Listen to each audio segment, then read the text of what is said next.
Blair, because the first thing he did when he got on board was piss her off by sitting in Bossman's old starfighter, and Angel and Bossman were an item when he died. Although I'm not sure how he died, since his ship is still sitting fully intact on the flight deck, but whatever.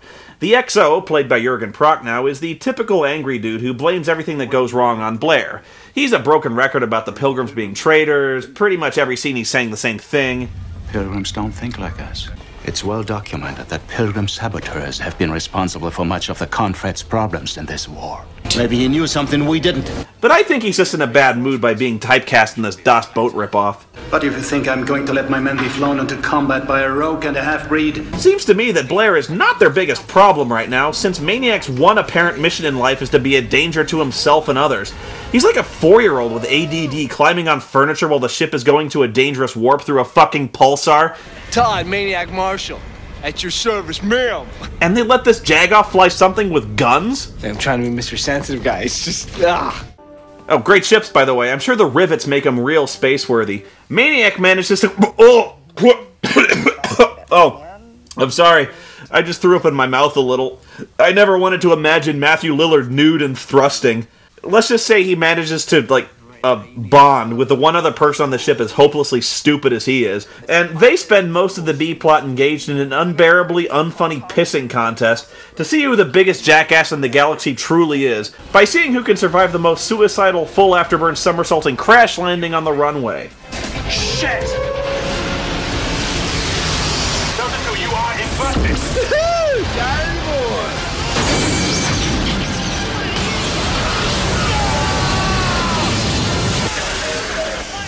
Oh, that Maniac, he is a card!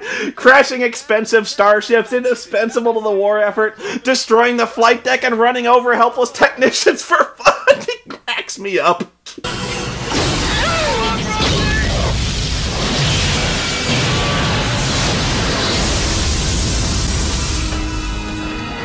Rosie?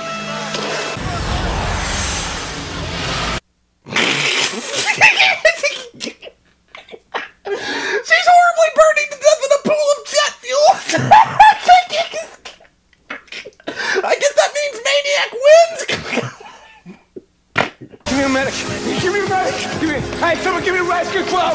Give me a rescue quote! Give me a rescue! Give me a medic! Man, watching Matthew Lillard try to act is like watching someone with no thumbs try to use chopsticks.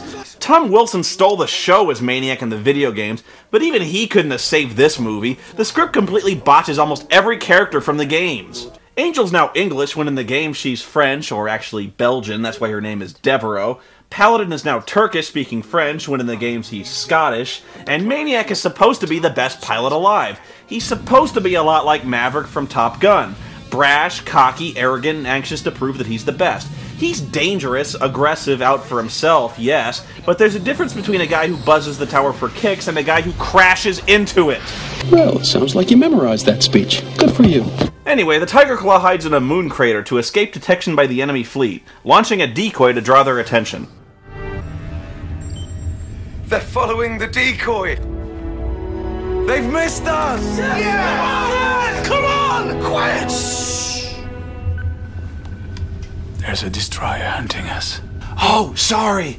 They all have to stay very quiet or the destroyer will hear them. This is straight out of a submarine movie. You can tell Jurgen here is having serious U-boat flashbacks. You know, there's suspension of disbelief, and then there's insulting my fucking intelligence. You don't need to be a scientist to figure out that ships wouldn't drop off the runway in outer space! Why should they be afraid that people outside the ship are going to hear them? Sound doesn't carry in a vacuum! They could have Slayer performing in the galley while shoving a cat in a garbage disposal, and nobody outside the ship would hear anything! Naturally, at this point in Das Boat, the destroyer above them starts dropping depth charges, so the jig is up. They're nuking every crater. Methodical bastards. The Tiger Claw launches fighters and attacks. Blair, despite being a fighter pilot, is sent along with a squad of Marines to board the enemy destroyer. God forbid the hero of this movie actually commands any wings, you know. But the XO of the ship is going too, so hell if I know what's going on. He really is a good guy once you get to know him. Apparently the 8-foot-tall bipedal space tigers really like tight, cramped, difficult-to-navigate corridors, choked with smoke and flooded with dull green light. I would have expected more scratching posts, but whatever. Blair shoots some vague shadows I assume are supposed to be Kilrathi, and this is so ridiculously convenient, I can't believe nobody brings this up. He finds the captured Navcom. Of all the ships in all the universe, it had to be right here, right now, on the one ship these guys tried to board. And even luckier, it's programmed with the exact entry coordinates for the Kilrathi invasion fleet. One wonders why, if there was such monumentally important navigational data on the computer, the Kilrathi didn't try to destroy it to prevent its capture. Or, like, you know, encrypt it. This new data could turn the tables on the entire war, although it never enters their mind that it could be a decoy. But they can't send a message to Admiral Tolwyn because of all the damage they sustain in the attack. The only way to reach him in time is to send a starfighter. Impossible. There are over 1,000 singularities in that quasar. To jump it would be suicide without NAVCOM coordinates. Damn, you're right! The only people who could possibly calculate a jump that crazy is one of those stupid scum-sucking pilgrims. Hey, wait a minute! You have the gift. Paladin gives Blair a heroic pep talk and says he has faith in him and reveals that he's a pilgrim too. So why doesn't Paladin go along if he has this mystic gift as well? I'd go with you, but I'm really tired. Angel flies on Blair's wing to go deliver the message, but she gets diverted almost immediately when she detects a cloaking torpedo inbound to the carrier. Got it. A skipper missile. Dead on course for the Tiger Claw. Oh, shit! How is it possible the graphics in this movie are worse than the video game? Well, she manages to destroy the torpedo just in the nick of time, but the explosion cripples her ship, and Blair is forced to abandon her with only an hour of air remaining to go complete the mission. But first she activates her distress beacon, and Blair radios her position back to the Tiger's Claw. Oh wait, they don't do that because this movie is fucking stupid! Blair engages his jump drive, but unbeknownst to him, a Kilrathi capital ship spies him leaving.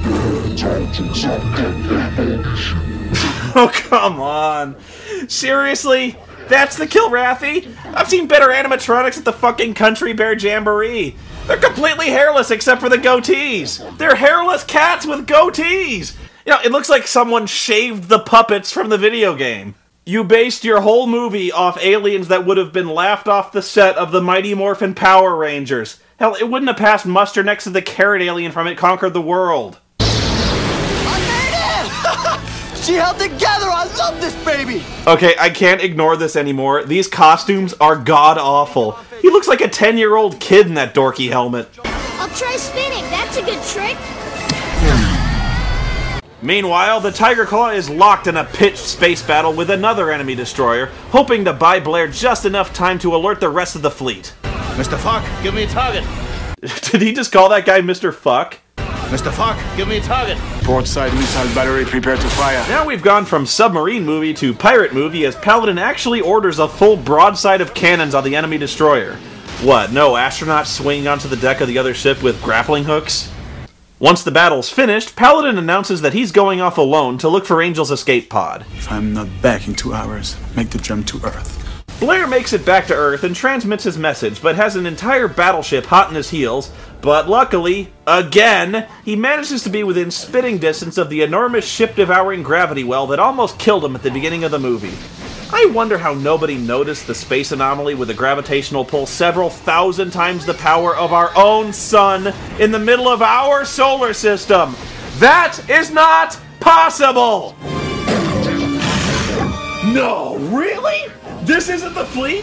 Why do we keep mistaking enormous star-sized glowing gaseous astral bodies for fleets of ships? I mean, is our radar completely worthless or what? What the hell is the matter with us? Come on! Why do people keep flying into this thing? Do these people have no concept of scale, distance, or time? And I'm talking about the assholes who wrote the script, not the Kilrathi. Look at the size of this thing! How do you accidentally fall into that? How does anyone mistake a black fucking hole for a fleet of battleships? I've seen more scientifically accurate episodes of Gilligan's Planet! Oh, blah blah blah coordinates. David Warner blows up the bad guys, humanity is saved, and Matthew Lillard continues his quest to find an even dumber video game movie script. The Tiger Claw arrives, and Blair gets word that Paladin just managed to return in time with Angel, and he's calling for a medical crew. He should be calling for a coroner since he told the Tiger Claw to depart in 2 hours, and Angel only had an hour of air remaining, so by my math she was breathing vacuum for a little over 60 minutes. Oh wait, she's fine, never mind. Oh, come on! The only way she could possibly be dead is if she were holding her breath to appear in a sequel to this space turd. If Super Mario Bros. Was the first nail in the coffin of movies based on video games, then Wing Commander was the last. Because believe me, nobody ever took video game movies seriously after this complete and utter ruination of gaming's best original sci-fi saga. They should have just saved themselves a heap of trouble and put some kid's Let's Play of Wing Commander 4 in theaters. Would have made a lot more money. Johannesburg, South Africa. 5,751 feet.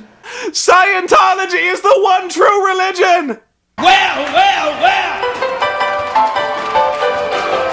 Let us go! To the old land. Let us go! To the old land. Let us go back to the old land. And we'll stay in the circle. Let us live in the old land. We got to live in the old land. Let us live in the old land. We will ask me, we will be up until we want no more.